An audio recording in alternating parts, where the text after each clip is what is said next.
3 4 آدمی بلا. جب ایسے کبھی گھوڑا تانگے میں کھڑا ہو جاتا تھا تو پھر ایک دیہاتی ٹرک تھا, 2 3 آدمی ادھر ادھر پہیے کو گھماتے تھے. پہیا گھوم کر جب وہ تانگے کی لگتی تھی نا اس کو ہک اس کے پشت میں ہی پیچھے, تو پھر وہ چل پڑتا تھا. تو انہیں 3 4 ادھر 3 4 ادھر زور لگا لی, وہ ہلا ہی نہیں.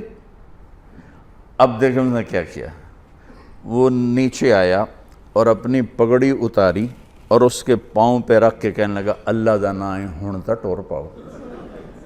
یقین مانے میں آپ کو آنکھوں دیکھا بتا رہا ہوں. اس کے بعد اس نے آ کے لگام اٹھائی, گھوڑا چل پڑا. اب سیرت النبی کا ایک لفظ لے لیں تو آپ سب کے لیے کافی ہو جائے گا, میرے لیے کافی ہو جائے گا, ان مستورات کے لیے کافی, کہ ہم میٹھا بول نہیں بولتے. بطور ماں مجھے کیسے بولنا چاہیے ہم نہیں بولتے. بطور باپ مجھے کیسے بولنا ہے نہیں بولتے. بطور بھائی مجھے کیسے بولنا ہے ایسا بول ہم نہیں بولتے. بطور باس مجھے ماتحت کے ساتھ کیسے بولنا ہے ہم نہیں بولتے. بطور مالک مجھے نوکر کے ساتھ کیسے بولنا ہے ایسا ہم نہیں بولتے. ایک دوست کے ساتھ مجھے کیسے بولنا ہم نہیں بولتے. تو سارے معاشرے میں آگ لگ گئی, محبت نام کی شے مٹ گئی. وفا تم نہ دیکھو گے ہرگز کسی میں, زمانہ وہ ایسا عجیب آ رہا ہے. تو وفا محبت کیسے اٹھتی ہے جب یہ ناگن بن جاتی ہے. میرے رب کی قسم, پوری دنیا کا شہد کٹھا کروں تو ایک میٹھا بول اس سے زیادہ میٹھاس رکھتا ہے. اور اللہ کی قسم 7 سمندر کی کڑواہٹ اکٹھی کروں تو ایک زبان کا کڑوا بول اس سے زیادہ کڑواہٹ رکھتا ہے.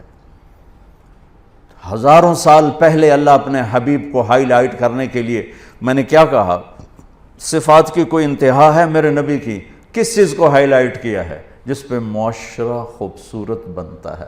لا یقول الخنا, جو کبھی ایسا بول نہیں بولے گا جو کسی کے دل کو توڑ دے, کسی کا آنسو بہہ جائے, کسی کی آہ نکل جائے, کسی کی فریاد نکل جائے. میرے نبی نے فرمایا اسلام کا سب سے مضبوط عمل آپس میں محبت کرنا ہے. اور محبت کیسے پیدا ہوتی ہے؟ میٹھے بول سے, اچھے اخلاق سے. محبتوں کو پیدا کرنے کے لیے پیسہ نہیں چاہیے, سرمایہ نہیں چاہیے, عہدہ نہیں چاہیے. عہدے کی عزت صرف آپ کے سامنے ہوگی, 4 قدم باہر جا کر آپ کو گالیاں نکالیں گے. میں ایک جگہ بیٹھا تھا تو 2 آدمی میرے پیچھے بیٹھے تھے. تو ایک ہمارے علاقے کا بڑا آدمی انٹر ہوا, ساتھ نوکر حقہ اٹھایا ہوا اور بیگ اٹھایا ہوا. یہ دونوں نے تسبیح نہ اے فلانا, اس کی ماں بہن ایک کر دی, اتنی گالیاں اس کو نکل. اور جب وہ قریب آیا, سردار صاحب آؤ نا, تشریف تو لے آؤ نا. وہ سردار دا کلہ ہور چاہ گیا, وہ میری تو بڑی عزت ہے, حالانکہ مجھے تو پتہ تھا کیا عزت ہوئی ہے. یہی آپ لوگوں کے ساتھ ہوتا ہے.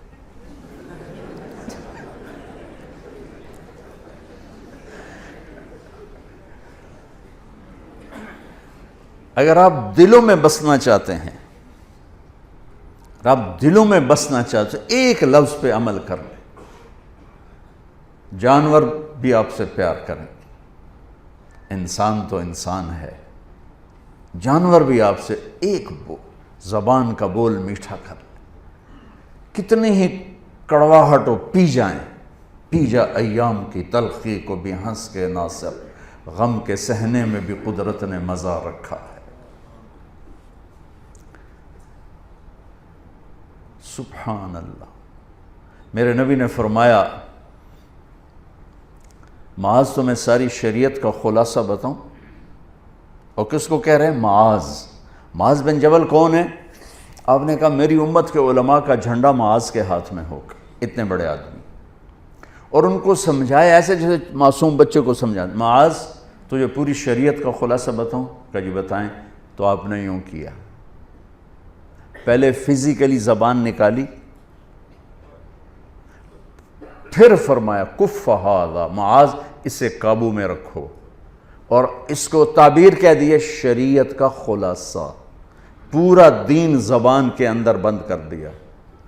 زندگی, معاشرت, ہر چیز کو کہا اسے قابو میں رکھو، کہ یہ کھل جائے تو سارا معاشرہ بے قابو ہو جاتا اور سارا معاشرہ امبیلنس ہو جاتا، اور یہ قابو میں ہو تو گھر آباد، عزت محفوظ، رشتے آباد، محبتیں باقی۔